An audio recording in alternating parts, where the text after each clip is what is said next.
இறுதி கட்டத்தை நெருங்கி இருக்கிற எங்க வீட்டு மாப்பிள்ளை நிகழ்ச்சியில ஆர்யா இவங்களதான் கல்யாணம் பண்ணுவாங்க இல்ல இவங்களதான் கல்யாணம் பண்ணுவாங்கன்னு மக்கள் போட்டி போட்டுக்கிட்டு தங்களுடைய கருத்துக்களை தெரிவிச்சுட்டு வராங்க. ஆனா ஆர்யா இந்த நிகழ்ச்சியில யார தன்னோட லைஃப் பார்ட்னரா சூஸ் பண்ண போறாருங்கிற விஷயம் இன்னைக்கு நடக்க போற எபிசோட்ல அப்படி இல்லைன்னா நாளைக்கு நடக்க போற எபிசோட்ல நமக்கு தெரிய வரும். மக்கள் எல்லாருமே அந்த கிராண்ட் ஃபினாலேக்கு ரொம்பவே ஆவல் எதிர்பார்த்து காத்துட்டு இருக்காங்க. ஆனா எல்லாருக்குமே ஷாக் கொடுக்குற மாதிரி ஒரு செய்தி ஒண்ணு வெளியே வந்திருக்கு. அது என்னன்னு பாத்தீங்கன்னா ஆர்யா இந்த 3 பேத்துல யாரையுமே கல்யாணம் பண்ணிக்கல அப்படிங்கிறது தான் அந்த செய்தி. தமிழ் புத்தாண்டு ஏப்ரல் 14ஆம் தேதி நடந்த கிராண்ட் ஃபினாலேயோட ஷூட்டிங் ரொம்பவே வெற்றிகரமா நிறைவடைஞ்சிருக்கு. ஆனா இதுல ஒரு ட்விஸ்ட் என்னன்னு பாத்தீங்கன்னா ஆர்யா இப்ப இருக்கிற 3 பேர்ல யார் தன்னோட லைஃப் பார்ட்னர் அப்படிங்கறத சொல்ல மறுத்துட்டாரு. எனக்கு இன்னும் கொஞ்சம் டைம் வேணும்னு இப்ப பழகின பழக்கத்தை வச்சு மட்டும் என்னால முடிவு எடுக்க முடியலன்னு ஆர்யா சொன்னதா செய்திகள் வெளிவந்திருக்கு. ஒருவேளை இந்த நிகழ்ச்சி இதுக்கப்புறம் கண்டினியூ ஆகுமா, அப்படி இல்லனா இந்த கிராண்ட் ஃபினாலேவோட முடிச்சிட்டு அவங்க பர்சனலா பேசி முடிவு எடுப்பாங்களா அப்படிங்கிற மாதிரி பல கேள்விகள் எழுந்திருக்கு. ஆர்யா இப்படி ஒரு முடிவு எடுத்ததுக்கு ஒரு காரணமும் சொல்லப்படுது. அது என்னன்னு பாத்தீங்கன்னா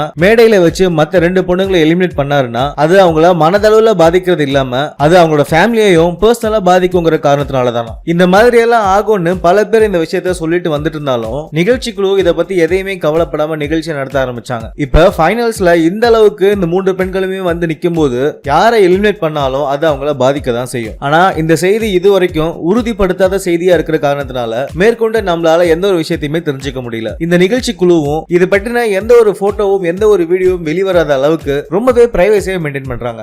ஆர்யா உண்மையிலேயே இந்த 3 பெண்களையுமே கல்யாணம் பண்ணிக்கல அப்படின்னா நீங்க என்ன நினைக்கிறீங்க அப்படிங்கிற உங்களோட கருத்தையும், அப்படி இல்லனா ஆர்யா கண்டிப்பா இந்த பொண்ணை தான் சூஸ் பண்ண போறாரு அப்படிங்கிற உங்களோட கருத்தையும் எங்களுக்கு நீங்க கமெண்ட்ஸ் பாக்ஸ்ல பதிவு பண்ணுங்க. இந்த செய்தி உங்களுக்கு பிடிச்சிருந்துச்சுன்னா லைக் பண்ணுங்க, உங்க ஃப்ரெண்ட்ஸ் கிட்ட ஷேர் பண்ணுங்க. மேலும் செய்திகளுக்கு மறக்காம மித்ரா கிரியேஷன் சேனலை சப்ஸ்கிரைப் பண்ணுங்க.